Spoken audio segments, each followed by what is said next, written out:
Vote Pilipinas, tara kumilos at makialam. Vote Pilipinas, para sa kinabukasan ng bawat isa. May pananagutan, alay natin para sa bayan. Ang boses mo'y gamitin, karapatan ang kinin. Heto na ang pagkakataon para makibahagi ang makapangyarihan. Kaya magsama-sama para sa bayan. Vote Pilipinas, kumilos na, tara bumoto ka. Vote Pilipinas, makialam, makibahagi. Vote Pilipinas, kumilos na, tara bumoto ka. Vote Pilipinas, makialam, makibahagi. Para sa bayan, para sa bayan. Vote Pilipinas, tara bumoto ka.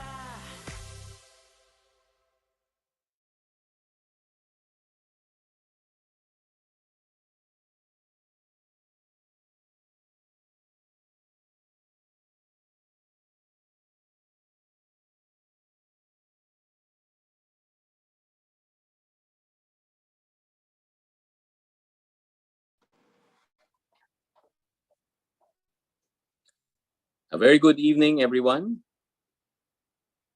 Thank you again for joining the PiliPinas Debates 2020, and welcome to our roundtable discussion, where we'll be discussing our impressions, our thoughts, our feelings, and our insights and analysis of the issues, the answers, and the discussions that we've just heard in this vice presidential debate. Let me caution and take note that all the opinions that are going to be expressed in this roundtable do not reflect any position or opinions of the COMELEC or the Philippine government.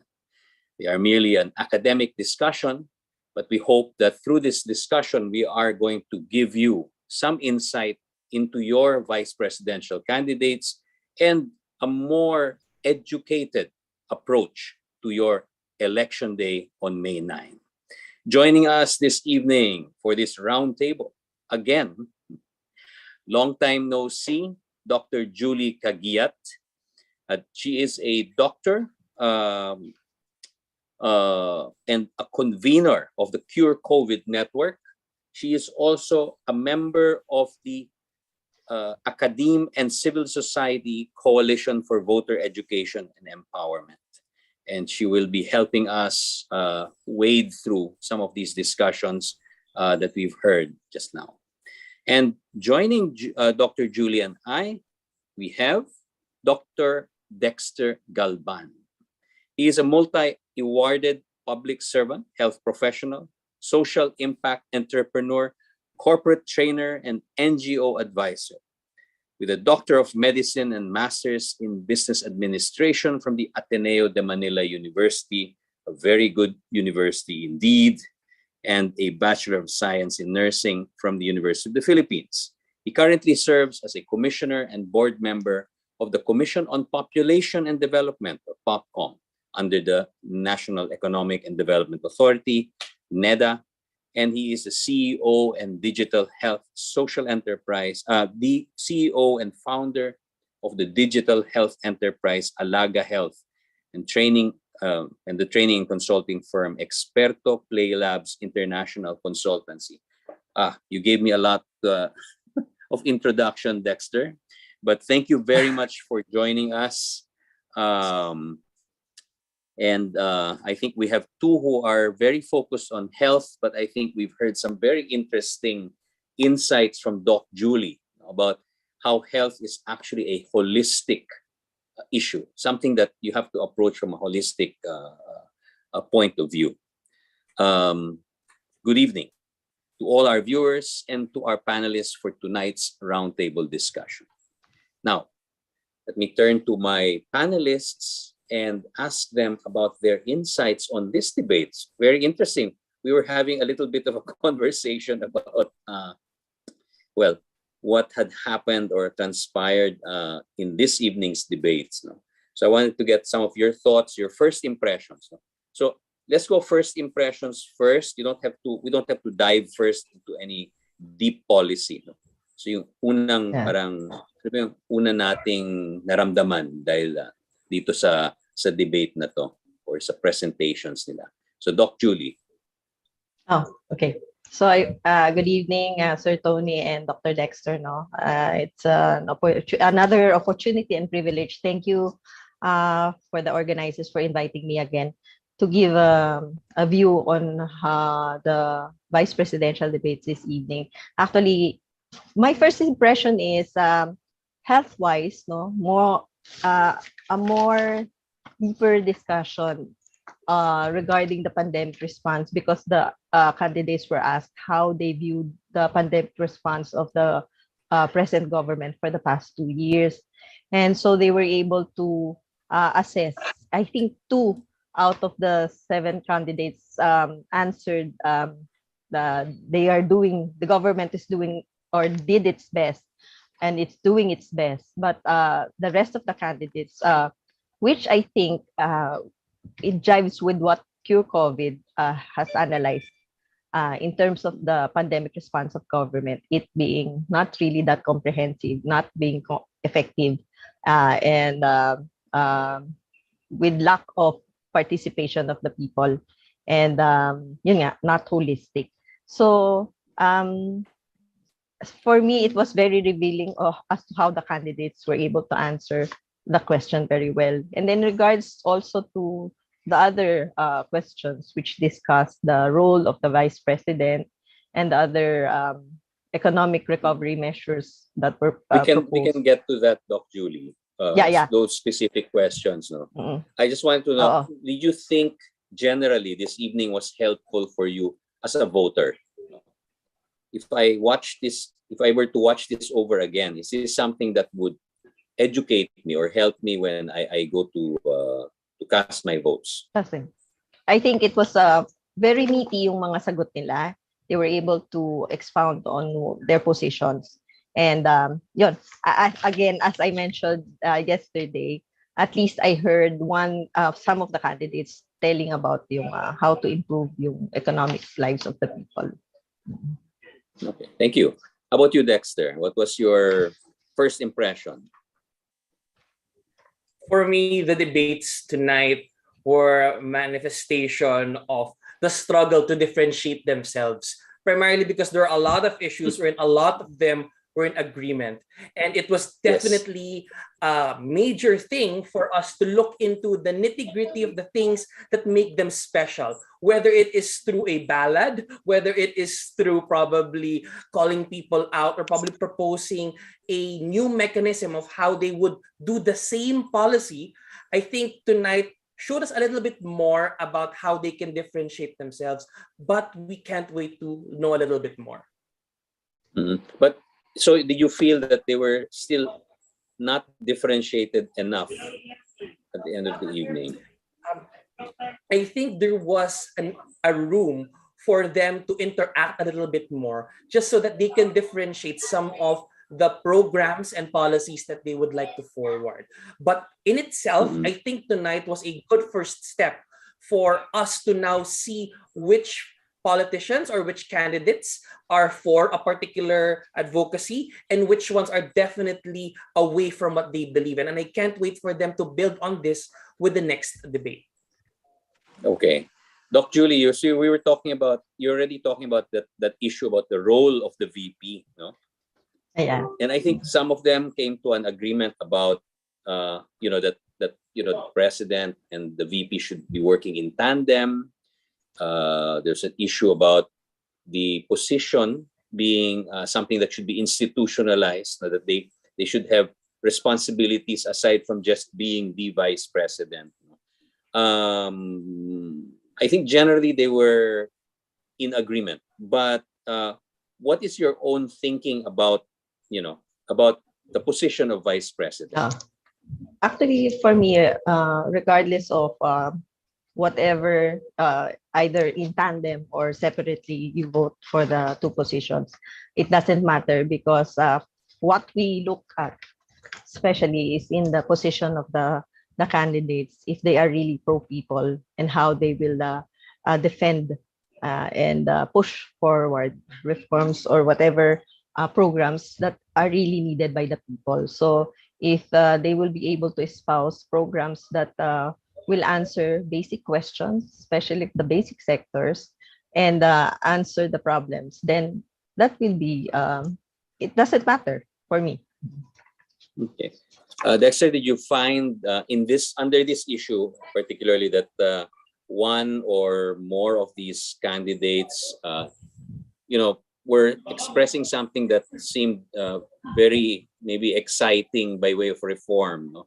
They're proposing something new or Particularly, something novel. I definitely saw a push towards having tandem voting because of the notion of the president and the vice president being able to work closely together. But then again, there was a very good rebuttal that was noted by some of the other candidates, wherein you've seen examples wherein even without the similarity in party, they are able to still execute the office very well. And we've seen that in several administrations. So in terms of being able to push for tandem voting, I think people are now starting to entertain the idea, yet still because of the existing examples, there may be some hindrances or recouping when it comes to the public support. Okay. Now, I noticed there was one very interesting input coming from candidate David, no, with regard to this particular issue. And he was saying that it doesn't really matter. We should shift system of government because a parliamentary system is actually something that is more democratically sensitive. It is something that allows us to make changes more dynamic, no, and we'll do away with this whole problem that we have. I guess when you have opposing presidents and vice presidents and all that. But what are your impressions on that sort of one candidate who had a different thinking about, about the position of vice president?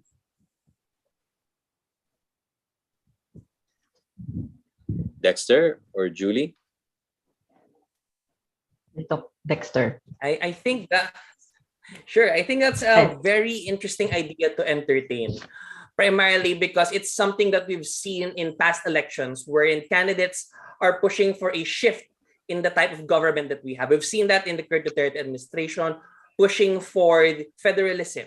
Although we have seen also the difficulty in actually implementing that or pushing for it to happen. So it's something that we can really entertain. There are benefits to such of a form of government, but we definitely need to see bigger public support and a better analysis of whether or not this is the good way to go for the Philippines right now. Okay. Oh. Can I add, Sir Tony? Yes, actually, please. In a few years back, when that was a very hot issue, we pushed out the position, a group of us, especially including people from the health sector, that it was not really an important topic or issue to push for, to the change in government, because what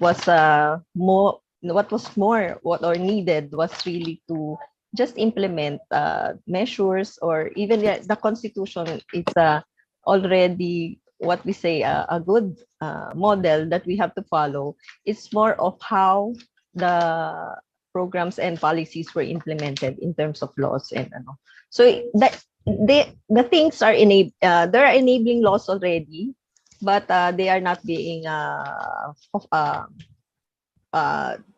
implemented well, or there are already laws that are anti-people that needs to be changed. So that's for how we see it. Okay. What do you think about constitutional reform in general? Because it was also mentioned by other candidates, that you have to go into more fundamental reform. We're talking about internal change comes from external change. And I think this was it Serapio who mentioned this?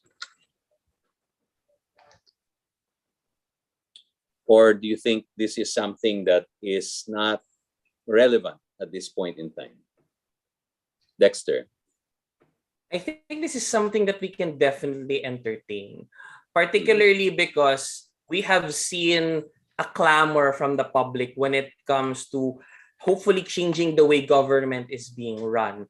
However, in terms of it being the opportune time to really tackle it, I would have to say yes, because the changing of the guard is a very critical period wherein this is the freeze unfreeze period when they say in business, wherein you can make a lot of shifts and changes, whether it's to Congress, whether it's to the executive branch.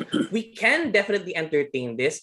However, in contrast to the previous administration, the call for a shift when it comes to the form of government may not be as strong as it was in, let's say, in 2016 for the push for federalism. However, again, we're open to entertaining it, and it's up to the next winners to decide that discussion. Okay, let's jump to something that's very immediate, concern, the excise tax, which has to do with rising gas prices, which has something to do with a conflict that is happening far, far away. What are your thoughts on the excise tax issue and, of course, rising prices, and how have our candidates addressed that issue? Doc Julie? There was of course, regarding the excise tax, I think majority of them answered that to remove the excise tax, especially on petroleum. Yeah, suspend.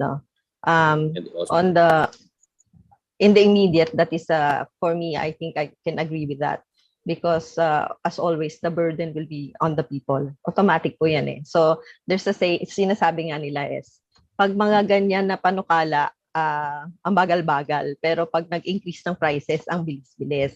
Sa short term, and this is short term answer, but of course we have to look in the long term. So may question dyan on the oil deregulation law. So may mga ganyan po na kailangan tingnan din. So that's basically for. Do you feel I found that this very any of the candidates? Oh, sorry, Dexter, go ahead. I'll ask about. I found this to be a very very interesting question, because there was near universal agreement among the candidates when it comes to this issue.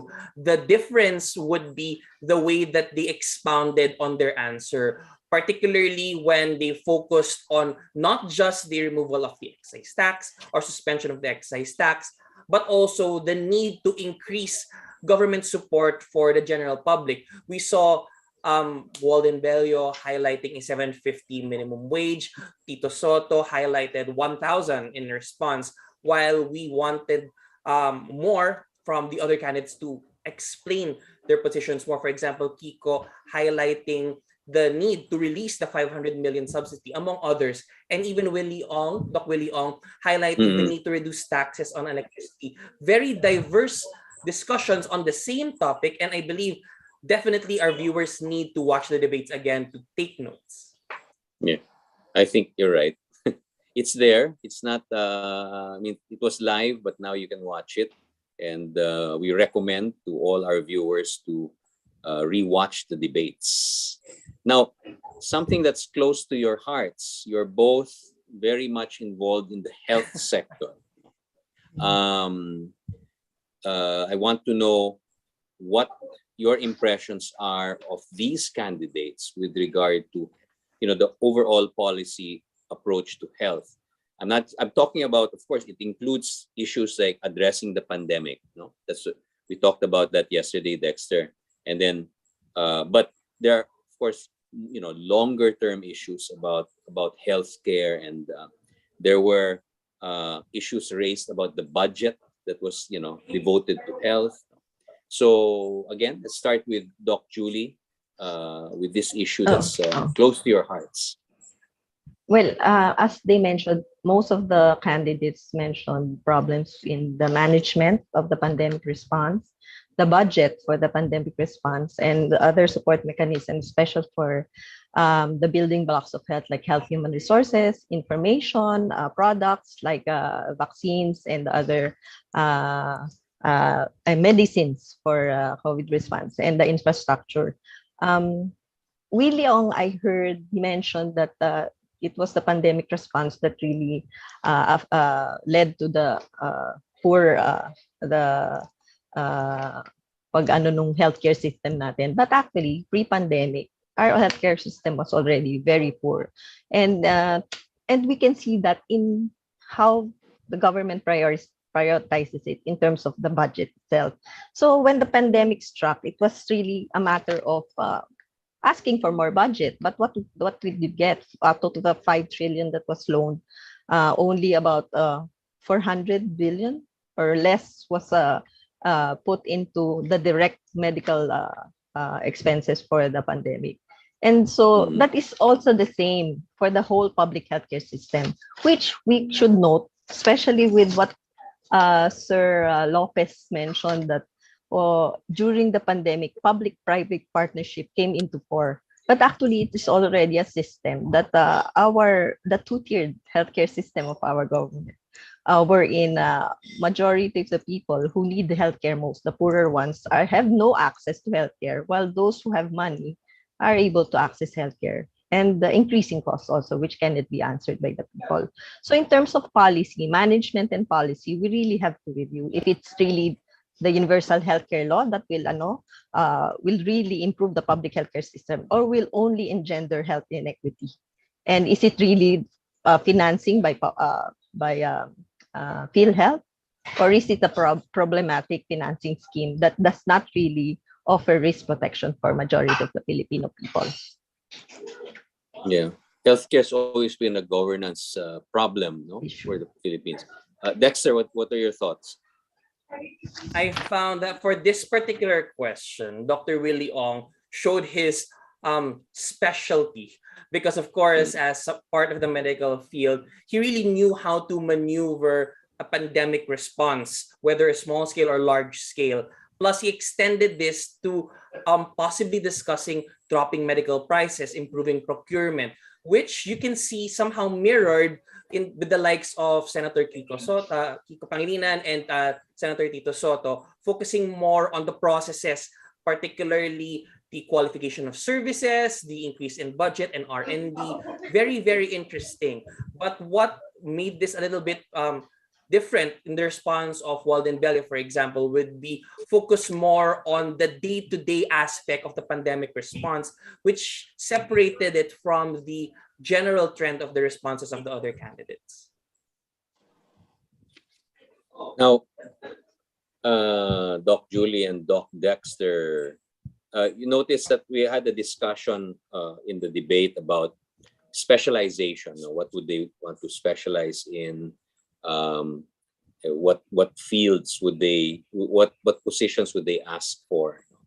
But we also have to remind ourselves, to also remind myself, that when I watch a vice presidential debate or a vice presidential campaign or presentation, I have to keep in mind that it is also a presidential debate.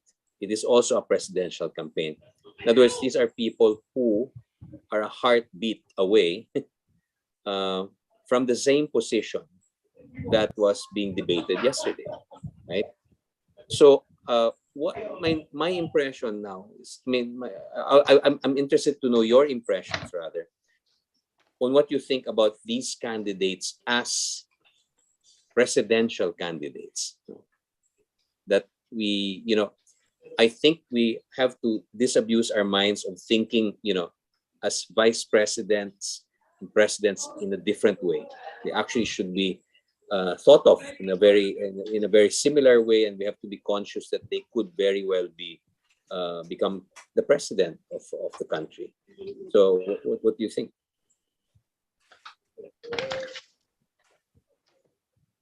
Yes, Julie. Well, for me, a vice presidential candidate, if is a potential presidential candidate, must be adept not only to a specific specialty, but must be able to thread together. No, sabi ko nga, like what I mentioned yesterday, to piece together the different needs and of the Filipino people. So whatever issue that is at hand or needs to be resolved must be, for example, in the like what I mentioned in the health sector or the problems of the health in terms of health. It is not a matter of just providing the budget or just providing the infrastructure or the health human resources, but you have to answer also the vulnerabilities that are attached to this. So that will the vulnerabilities will come in terms of the poor people, poverty, those who cannot eat, who cannot, who do not earn enough. So that must be again the comprehensive view of how they will be able to respond and be fit to become the officer of the land of our country. So that's how I see it for the vice Dexter, presidential candidate. thank you. Dexter, could you also add on, as you know, put on your NEDA hat, the fact that you are with NEDA would give you some insight on who can lead the economy, you know, particularly. So what do you think? Okay.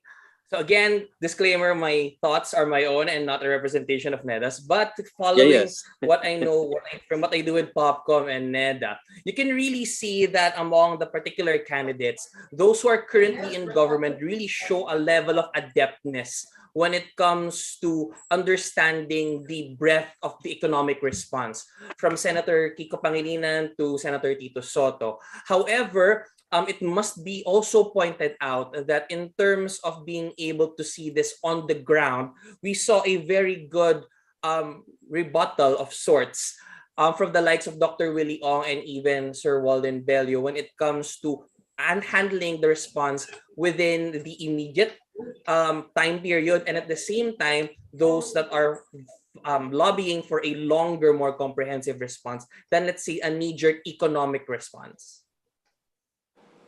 Okay, thank you.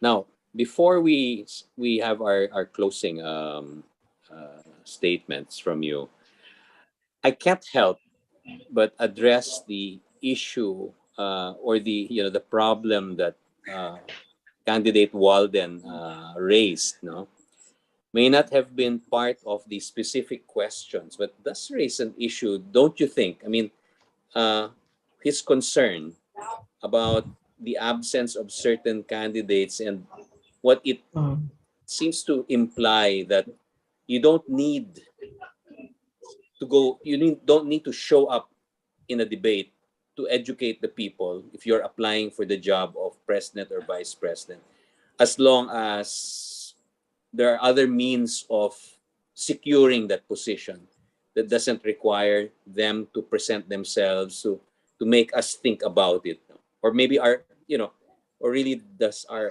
opinion count at all?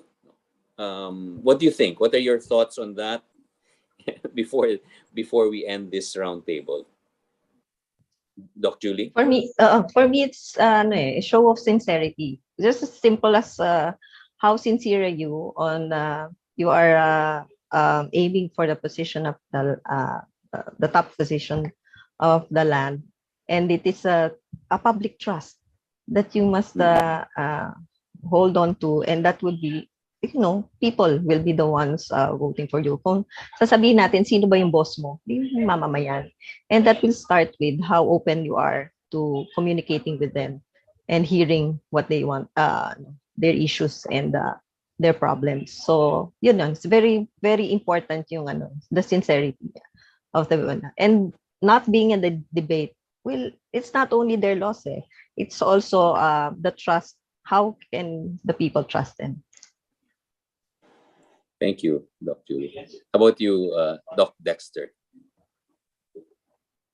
I can probably answer this with 2 points. No, from the lens of a strategist, it appears to be a brilliant strategy from the side of those who did not attend the debate, primarily because debates such as the one that we saw tonight makes it very easy for people to compare and contrast the platforms, the accomplishments, and the competencies of the people that are currently there. And if they are currently having a substantial lead, that's way too big a risk for them. But then again, this goes to my second point, wherein this really is, in fact, a public job application. And it is probably one of the key moments or key fragments that need to be put together for our democracy to flourish, because it is a way for us to understand what makes you different from the rest. And it is imperative for the candidates to show us what their platforms are, for us to understand what makes them shine vis-a-vis the rest of the field, and what picture of a Philippines will we see after their term is over if they get elected. And that's why I think hopefully we will see a complete roster of candidates by the time the next debates come alive. Thank you. Thank you, Dexter. Yes, I do agree. Well, this is a job application to the country. We are supposed to be the country, but political strategies aside, I think this is an important exercise for anyone who is serious about, applying for this top job, and it speaks to us. I think it's also useful as guidance for future debates such as this. But I do encourage, of course, COMELEC to continue, and hopefully we will see more participants in these debates. So I know I'm running out of time, but I'd like to hear from the two of you your parting shots, and you think about anything that comes to your mind now about this debate, and think about your own thoughts on your your aspirations, your dreams, your visions for the country. If when you're there and quietly analyzing these different candidates, seriously, what is it that's at stake? What is it that is really important, so that at the end of the day you will say, yes, this is the candidate for me. So maybe we'll start this time with Doc Dexter, and then we will give the last say to Doc Julie. So thank you for that. Probably in terms of my parting message, I'd like to first thank everyone for being part of this event, not only the vice presidential debate, but also our post-debate discussion, because it really highlights how much you need to understand and want to understand the platforms of the different candidates. And I believe that is essential for our country to succeed, that Filipinos show that they care. Because at the end of the day, this is a fight for the future of our country.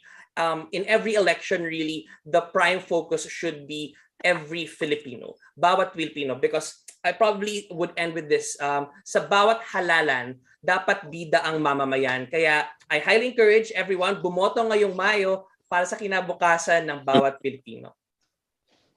Thank you, Doc Dexter. Pwede ka na rin sa COMELEC. Aside from Popcom. Doc Julie? Sige. Ito tatagalogin ko na sa mga naghahangad na mahalal na pagka-vice-presidente ng ating bansa. Yung mga sinabi niyo po ngayong gabi, panghahawakan namin bilang mga pangako ninyo.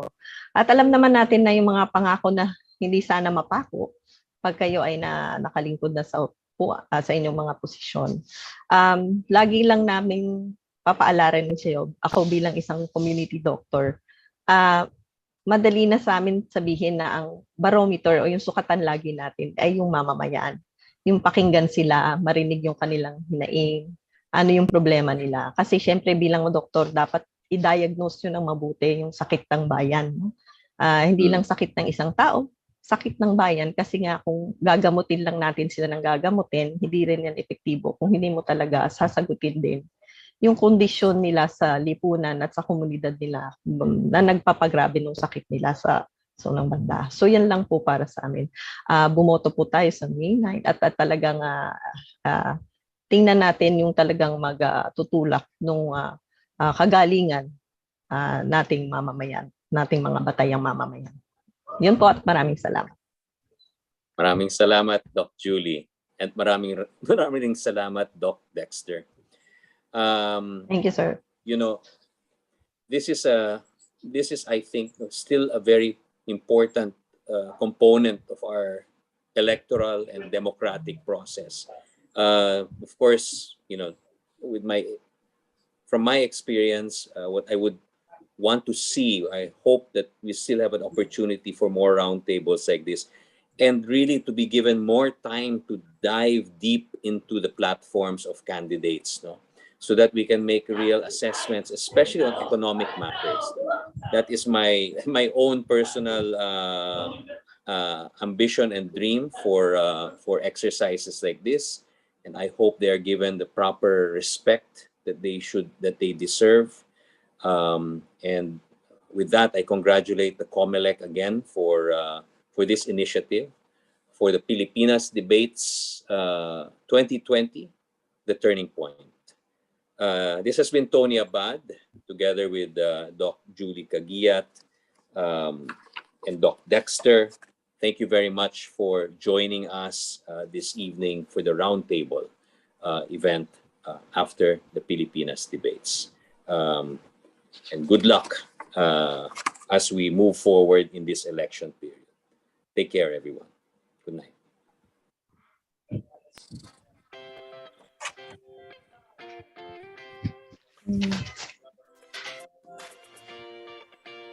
Thank you po. Okay na? Thank you, sir. Thank you, Doc Dex. Hindi pa, Doc Dex? Hindi pa ba si Doc Dex? Hi, thank you. Doc Dexter, Hi, ano Doc. ba?